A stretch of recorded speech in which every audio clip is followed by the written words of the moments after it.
My YouTube channel basic science में आप सबका बहुत बहुत स्वागत है।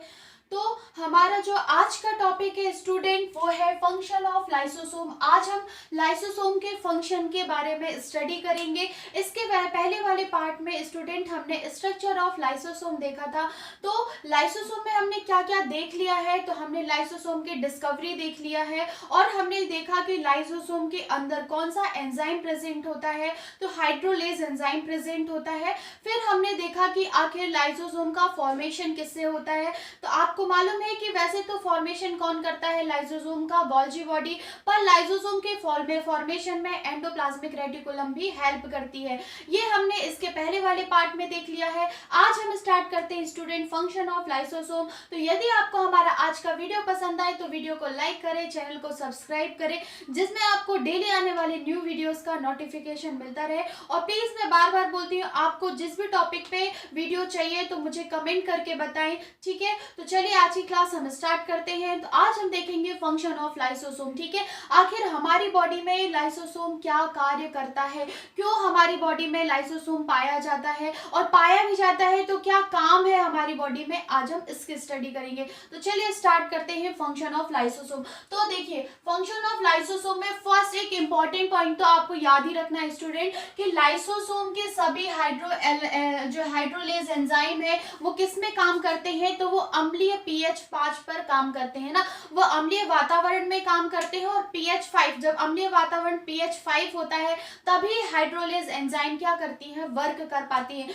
यदि pH 5 से या pH 5 से कम है, pH 5 ना होने पर, अम्लीय वातावरण pH 5 ना होने पर हाइड्रोलेज एंजाइम काम नहीं करती हैं, ठीक है। तो हमने देखा है कि आखिर लाइसोसोम के अंदर होता क्या है स्टूडेंट, तो जो लाइसोसोम होता है वो डाइजेशन का काम करता है। किसका काम करता है, लाइसोसोम डाइजेशन का काम करता है। और कब काम करता है, जब हाइड्रोलेज एंजाइम अम्लीय वातावरण मतलब अम्लीय एसिड pH 5 पर ही हाइड्रोलेज एंजाइम काम कर पाते हैं, और तभी लाइसोसोम किसका काम कर सकता है, डाइजेशन का काम कर सकता है, ठीक है। अब ये हाइड्रोलेज एंजाइम कहाँ प्रेजेंट होती है स्टूडेंट, तो हमने देखा है लाइसोसोम, ये लाइसोसोम हम बोले तो लाइसोसोम के अंदर ही क्या प्रेजेंट होता है, हाइड्रोलेज एंजाइम प्रेजेंट होती है। और यही हाइड्रोलेज एंजाइम pH 5 पर क्या करती है, वर्क करती है। ये तो है इसका एक इंपॉर्टेंट नोट जो आपको याद रखना है, ठीक है।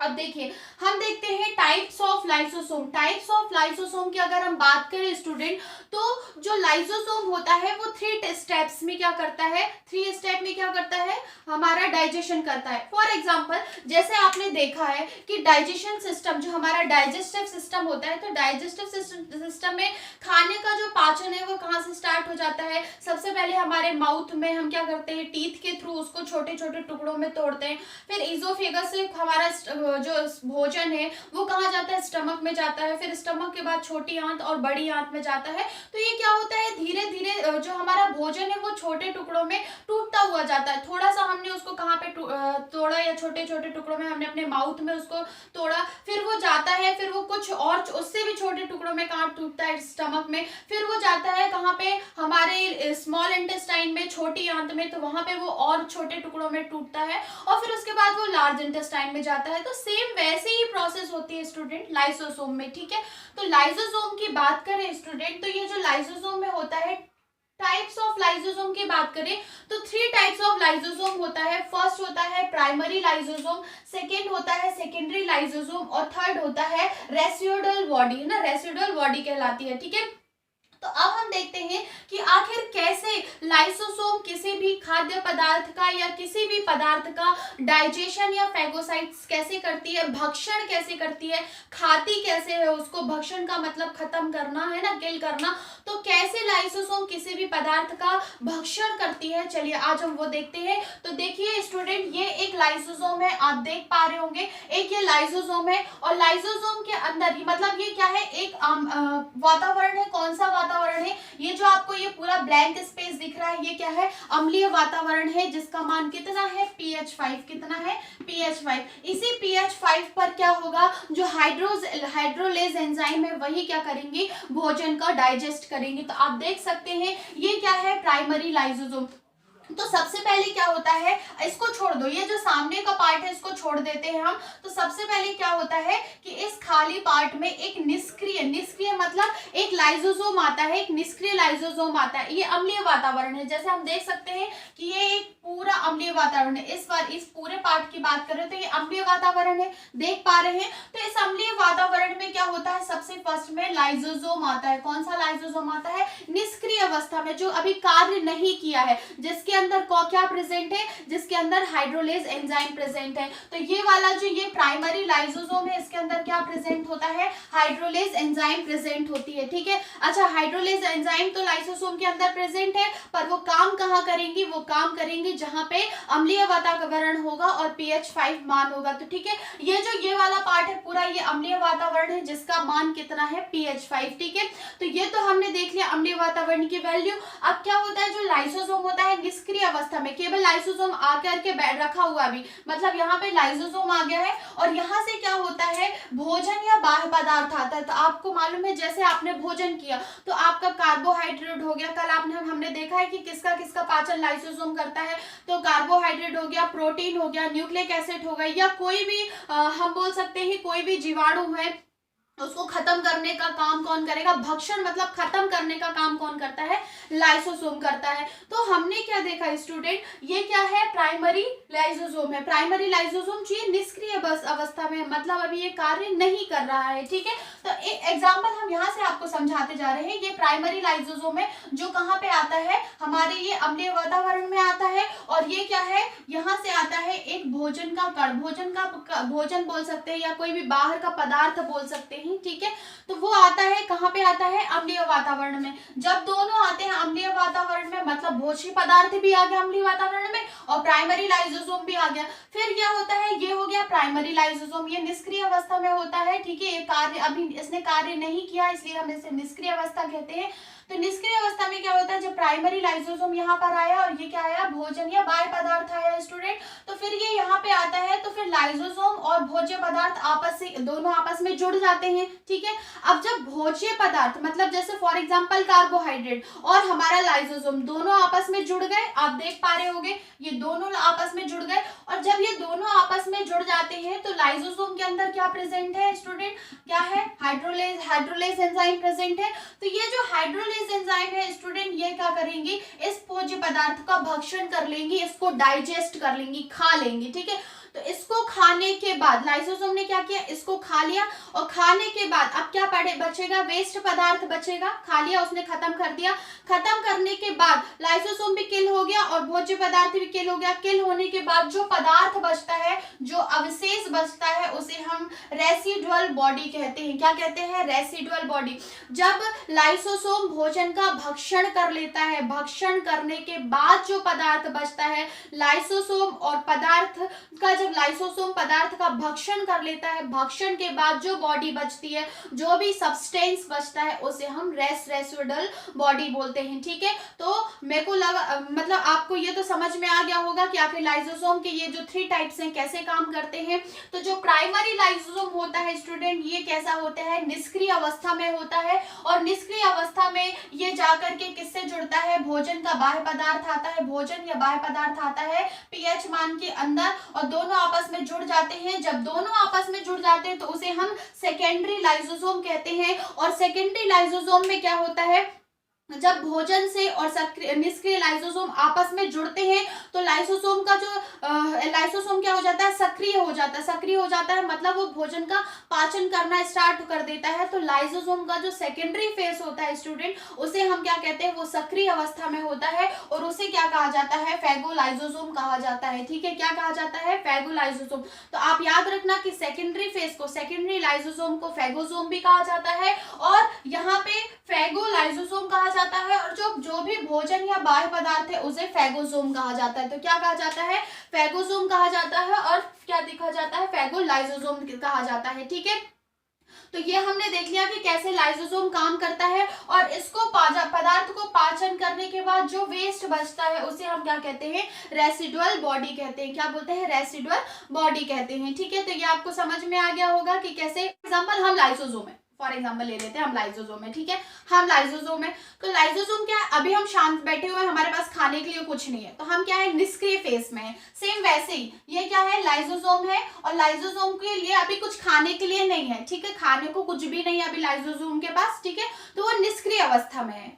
एग्जाम्पल से मैं समझा रही हूँ, वो निष्क्रिय अवस्था में स्टूडेंट, ठीक है। तो ये क्या है, प्राइमरी फेज कहला देते हैं। हमारे पास कुछ नहीं है खाने के लिए, हम नॉर्मली बैठे हैं, तो वो हमारा प्राइमरी फेज है कि हमारे पास कुछ नहीं है, हम निष्क्रिय अवस्था में है। समझ पा रहे हैं। फिर क्या होता है, अब हमको क्या मिला, कुछ खाने के लिए मिला। फॉर एग्जाम्पल हमको मिठाई मिली, भोज्य पदार्थ, कोई भी भोज्य पदार्थ है जिसको हम क्या बोल सकते हैं, फैगोसोम। एग्जाम्पल, उस मिठाई का नाम दे दिया हमने फैगोसोम। क्या कह दिया हमने, फैगोसोम, ठीक है। तो क्या हुआ, फैगोसोम मिला हमको। अब क्या होगा, हम फैगोसोम को अपने खाएंगे हम, तो हम अपने माउथ के अंदर डालेंगे, तो हम, और क्या हो गया, फैगोसोम, दोनों फैगोसोम हमारे अंदर आ गया, तो हम क्या करेंगे, फैगोसोम को खाएंगे, मतलब फैगोसोम का क्या करेंगे, मिठाई का क्या करेंगे, भक्षण करेंगे।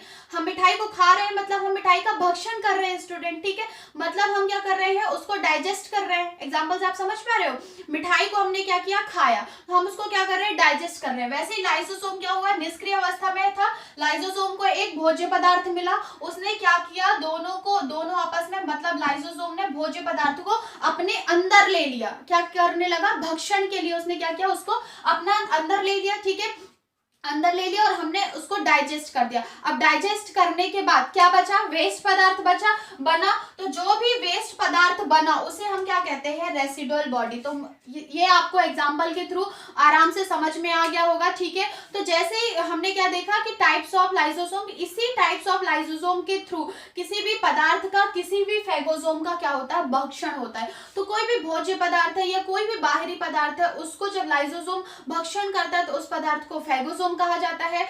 प्राइमरी अवस्था में लाइसोसोम निष्क्रिय होता है, वो भक्षण नहीं किया होता।